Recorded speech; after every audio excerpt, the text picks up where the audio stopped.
Number 10, Interstellar Desk Plant, also known as Monster Tooth on crack. This item rocks my socks off. As far as red healing items go, I would say this one is the best. Pound for pound, this item gives you more value than any other healing item. Just look at the amount of damage I'm able to recover with it. It's insane.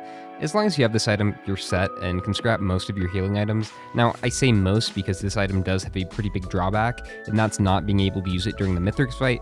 You can grab a Forgive Me Please and use it that way, but you still have to stand in the zone, which isn't very practical considering the amount you have to move during the fight. It can still be done, but it's pretty inconvenient. As far as reds go, there are better items, but this item is far from the worst. It gets a lot of flack, but it's a really good item. At number 9, we got Sticky Bomb. This item actually has a pretty interesting history. Way back when Risk of Rain 2 was in early access, Sticky Bomb was the best item in the game.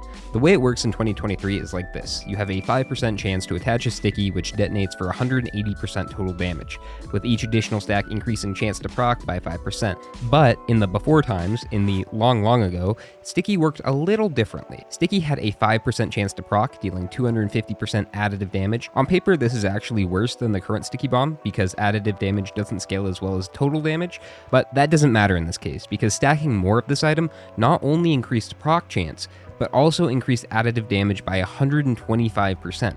When you increase both damage and proc chance, that's exponential gain, my friend, with each stack being more valuable than the last. Back when this was a thing, there was also a bug in the game that made crit deal more damage than it was supposed to, with on-hit items like ATG and, of course, stickies. With those two things coupled together, the meta at the time was to find a Sticky Bomb printer and sacrifice all of your items. Later on, this was patched, and stickies got a huge nerf, and ever since, they haven't been nearly as good, but that doesn't mean they're bad though. Stickies on average are a 9% additive damage boost, and they act as bootleg area of effect items. Now, I say bootleg because the range on these things is pretty pitiful, but on burst survivors like Loader, these things shred. And even better on proc chain builds. If you have a significant amount of ATGs or perforators, think about grabbing some maracas, because these guys are pretty underrated. At number 8, we have Red Whip. Now, this item is by no means great, but I also commonly see this item at the bottom of tier lists, and I think it's undeserved. So the way this item works is it gives you a 30% speed boost when you're out of combat for 5 seconds. Now that sounds great, but the problem is you're in combat quite frequently in this game, so it's not as good as items like Energy Drink and Goat Hoof, which boost your speed permanently, which is true, but this item is aged like wine. As item pools have gotten bigger and bigger, mobility items have become increasingly hard to find. I've had runs where I would have died if I didn't have Whip, simply because the game wasn't giving me any other speed items. Now this may just be with my playstyle, but I found there's usually at least a few minutes on every stage where I'm not really killing and I'm just trying to loot the map, and in those cases, Whip is great. Something interesting I found when researching this video was that before the 1.0 update, mobility skills did not count as sprinting. So every time you dash or whatever, Whip would deactivate, which sounds horrible. Imagine using a mobility skill and having it slow you down. Now what counts as in combat doesn't really make any sense. Like on Void Fiend, Trespass does not put you in combat, but if you're in the corrupted form, it does. And on Engineer, harpoons and turrets don't put you in combat. You can literally fire missiles and it doesn't take away your whip. However, if you pick Bubble Shield, the non-damage alternative, it does put you in combat. Why? You ever just take a stroll down the street, see some kid running around firing Roman candles at people, and you just think to yourself, that's a good kid. What a passive, non-aggressive young man. But then you see some snothead hold up his arms trying to defend himself from this kid, and you think to yourself, this man needs to be stopped. He's clearly combative and is disrupting the peace. Lock him up, put him in a cell where he has to writhe around in his own filth. That's justice, and that's why Red Whip is an underrated item. Number 7, Wake of Vultures. A while ago, I asked you guys what you thought the worst item in Risk of Rain 2 was, and I was surprised to see Wake of Vultures as one of the most common answers.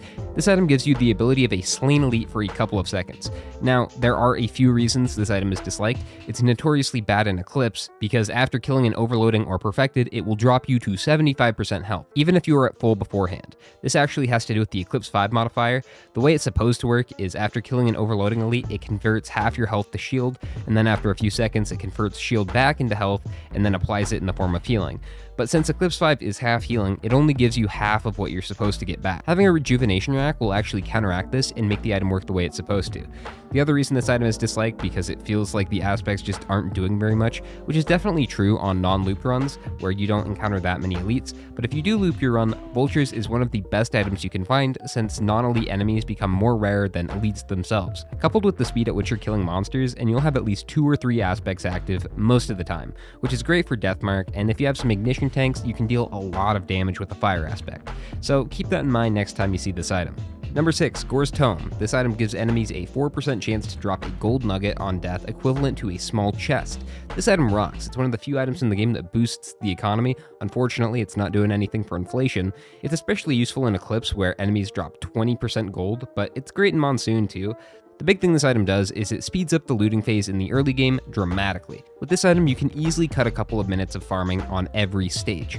And where difficulty partially scales with time, saving those minutes in the early game means weaker enemies in the late game. Even though it's not seen as a damage or survivability item, it has a pretty noticeable impact on both of those categories. Something to keep in mind is during a teleporter event, enemies give you 50% less gold, but Gore's Tome will always give you the full amount. This lets you hit the teleporter before you get most of the items on the stage because you'll have a lot of money afterwards. Later on, you don't really need it and it can be turned into scrap, but during the early game, it's one of the best items you can find. Number 5, Frost Relic. I did this item dirty in my red ranking video. I put it at 14, which isn't bad, but it deserved to be higher. A lot of people don't like this item on maps like Sulphur Pools, Abandoned Aqueduct, and Rally Point because it can hit pods or whatever and end up damaging you. But that's a small price to pay for the crazy amount of damage this thing does. With this item, killing an enemy creates an ice storm, dealing 300% damage every quarter of a second, in addition to applying a slowing effect. The more kills you get, the bigger the ice storm grows. It rules, especially on melee survivors like Loader, Merc, and Acrid. It synergizes very well with focus crystals and just feels like a big blanket keeping all the enemies off you. Stuff like wisps, vermin, and larvae are notorious for overwhelming you in large groups, just getting right up in your face, but if you have a Frost Relic, these enemies pose little threat. One interesting piece of trivia is that Frost Relic is unable to crit. Items like Ocular HUD and Lensmaker glasses don't work on it. However, if you play Bandit, Frost Relic can actually crit if you stand behind an enemy, which is pretty interesting. Like Interstellar Desk Plant, this item doesn't really work on Mithrix because it requires kills, and is more so for dealing with hordes of enemies, but regardless, it's an insanely overlooked item. Number 4, Chronobauble. This item slows enemies on hit for 2 seconds. Now, a lot of people dislike this item, and I can kind of understand why. There's so many cool items in this game. You got items that create firestorms, items that make your attacks explode, triple all your missiles, and then you look at Chronobauble and it's like, okay. But I'm here to tell you, Chronobauble is one of the most important items in the game, especially for Eclipse, but it's good in Monsoon as well. It's like a reverse speed item. Instead of increasing your own mobility, you hinder everyone else's. With this item, Mithrix probably becomes 50% easier. It turns a crack fiend into an old man looking for his dentures. Now, 2 seconds of slow might not seem like a lot, but 2 seconds is more than enough, especially when you have stuff like Ukes, ATGs, fireworks going off, hitting multiple enemies, and you're going to be constantly attacking anyway, so Chrono will always be active, so you don't really need more than one stack. One really cool interaction is with Molten Perforator. If you've ever used this item, you'd know that magma balls don't always go where you want them because enemies will move away, but with Chrono, Molten Perforator becomes a lot more accurate and will be dealing a lot more damage. Don't sleep on this item because it's doing more than you might think.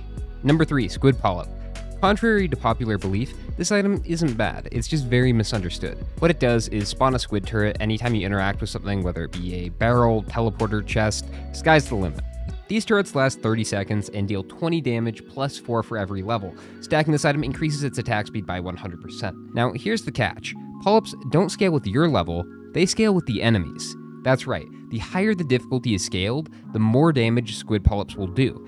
This is much better than scaling off your own level since it usually doesn't get that far above 30. If you happen to have a remote caffeinator and you see a polyp printer, go into it and just watch these things demolish everything in sight. The beautiful thing about caffeinator is in this situation, it can be used during the Mithrix fight and actually heals the turrets, keeping them alive longer. When you stack this item, they also launch enemies across the map due to their sheer amount of awesomeness, and it never gets old. This is not a situation you'll run into very often, but it's worth mentioning. Even without this build, polyps will distract enemies and take pressure off you. In Monsoon, it's a lot better. Unfortunately, Eclipse 1 makes polyps spawn at half health, meaning they last half as long, which is a shame because I'd like to be able to utilize them a lot more. But the fact that they scale with the enemies makes them at least decent in my mind. Are there better items out there? Sure.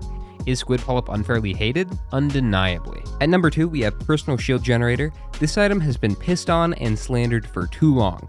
This item gives you shield worth 8% of your maximum health. I know a lot of people that won't even pick this item up because they think it will ruin their run. And the explanation behind that is one-shot protection, or OSP.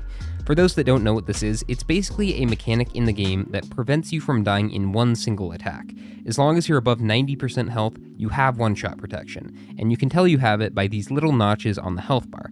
This mechanic was implemented to prevent new players from dying in cheap ways during the late game. The reason PSG messes with this is because shield also counts towards that 90% health threshold. Shield takes 7 seconds without taking damage to recharge, and that can never be sped up, where healing is given to you instantly, putting you above that 90% health threshold more often. One-shot protection sounds great, nobody wants to be one-shot, but it doesn't help you as much as you might think. One-shot protection does save you from single instances of damage, however, that's only a small portion of the damage taken in this game. Here's a short list of things that attack in multiple hits, bypassing one-shot protection. Any overloading elite, any blazing elite, imps, clay templars, void jailers, void reavers, void crabs, mini mushrooms, soulless probes, lunar wisps, lunar probes, lunar chimeras, grandparents, grove tenders, imp overlords, overloading worms, scavengers, stone titans, and Z constructs can all break through your one-shot protection very quickly. One-shot protection can also be broken by any two enemies attacking you at the same time, which happens pretty frequently. It's most useful during the Mithrix fight, but even then, certain attacks like his hammer slam can cut right through it. And that assumes PSG takes away OSP in the first place, because it really doesn't. You just have to wait a little bit. Alternatively, PSG gives you 8% more health. It scales with your level, unlike Infusion and Bison Steak, which only increase a flat amount every time. Is PSG a god tier item? No. But is it so bad that it will ruin your run? Absolutely not. Before I get to the number 1 spot, let's take a look at some honorable mentions. So first up, we got Headstoppers. If I were to make this list a year ago, this item would be at number 1, but word has spread about this item, and I don't see nearly as much hate for it as I used to. We also got Hopu Feather. Oops, I mean Gearbox Feather. Please don't sue me. This item is awesome. I think most people know it's great, but maybe not as great as it actually is. It's the best green item in Eclipse, and one of the best in Monsoon. There's also Stun Grenade. I see this item scrapped pretty frequently, but it can definitely help take pressure off you. If I'm playing a high fire rate survivor like Commando or Captain, I usually like having at least 1 or 2. Crowbar is another one. I think people write it off because it only works when enemies are above 90% health, but at the same time, it's a 75% damage increase on your first hit, and that's the same for every stack. That's insane for a wide item, especially on higher burst damage survivors like Loader, Artificer, and Bandit. And finally, Fireworks. I think people know this item is good now with ICBM really shining a light on it. Like Squid Polyp, it's also something that benefits from a remote Caffeinator build, but even without ICBM and Caffeinator, this item kind of rules. Without them, it's not the most consistent damage source, but it's still nice to have. There's so many underappreciated items in this game, I could probably make a part 2, let me know if that's something you're interested in. But in my opinion, the number 1 most underrated item is Corpse Bloom. This item came up the most often when I asked you guys what the worst item was, and I see people bashing it very frequently. Now, I'll be real with you guys. This item sucks in Eclipse, but is one of the best items in Monsoon, and the reason why is actually really interesting. But first, let's go over what it actually does because it's somewhat confusing. The description for Corpse Bloom states, double your healing, but it's applied over time, which doesn't really tell you much. So this item does in fact double your healing, but it does not double your health regeneration. In this case, healing and health regeneration are 2 different things. Healing is just the amount of damage you heal from items like Monster Tooth, Bungus, etc. And health regeneration is the rate at which that's applied to your health bar. So what Corpse Bloom is doing is giving you double the healing, but it's putting a cap on the speed at which it's applied to your health bar. With 1 Corpse Bloom, this cap is 10% of your maximum health every second. Stacking Corpse Bloom cuts that in half and puts the cap at 5% of your maximum health every second. And that's bad. You don't want to be stacking Corpse Bloom, but 1 stack is actually pretty good. In the early game, you don't have much healing to begin with, so it just feels like a rejuvenation rack. It only really becomes problematic when you're really far in the run and can heal your entire health bar in a couple of seconds, but that's something that happens way later on, and even in those situations, it doesn't cripple you in the way that you might think. It's just a really good way to infuse more healing into your build, but it wouldn't be number 1 if that was the full story. It's number 1 because of a ridiculous item interaction. So earlier I mentioned Rejuvenation Rack. This item, like Corpse Bloom, doubles your health. Now, what do you think happens if you combine a Rejuve Rack with a Corpse Bloom? If you've passed the 2nd grade, your answer is probably 4. 2 times 2 is 4, right? Well, not in this case, because the answer is actually 8. That's right, Rejuve Rack and Corpse Bloom give you 8 times the healing and increase Corpse Bloom's health regeneration cap from 10% to 20% of your maximum health every second. That's only 5 seconds for a full heal. So what happens if you have 2 rejuvenation racks and 1 corpse bloom? Well, that's 18 times healing with a 30% healing cap. Now let's go wild. Let's say you have 5 rejuve racks and 1 corpse bloom. In this case, you get 72 times healing with a 60% healing cap. That's insane. So what's going on here? Well, remember earlier when I said healing and health regeneration are 2 separate things? Basically, rejuve rack is being applied to both of them. So the amount of healing you get is doubled, and then it gets doubled again when it's applied to the health bar. In addition to this, the healing cap is also increased, so you can access that health bar much faster. So why is this bad for Eclipse? Well, it's actually great up until Eclipse 5. Eclipse 5 halves your healing. You can probably see where I'm going with this. Eclipse 5 works like a reverse rejuvenation rack. So Corpse Bloom actually doesn't increase your healing at all, and all it's doing is giving you a health regeneration cap, which is pretty bad. With that said, does this item deserve to be number 1? To be honest, probably not, but I put it here because I think it's the most misunderstood item, and this is one of the coolest interactions in the game, so I think this was a good place to talk about it. Picking the number 1 most underrated item is hard because it's all about perception, right? The way I perceive public opinion is probably different than the way you perceive it, so this list may seem wildly wrong. It probably is, and I'm sure you guys will let me know in the comments. Ironically, by calling these items out as underrated makes them less underratedness. I don't know. I guess the point I'm getting at is these types of lists are inherently flawed. The top 10 aspect doesn't really matter here, but I think it's a cool format to talk about items and examine them. But that's the end of the video. Thank you guys from the bottom of my heart for watching my content. If it wasn't for this channel and your support, I would be in a very different place right now, and I'm eternally thankful for each and every one of you. And a very special thank you to each of my members: Stews, Bobby Joe Chan, Alejandro, Lacoris, Lind, Raydans, and Pinhead Idiot. See you guys next Wednesday. Ta-ta for now.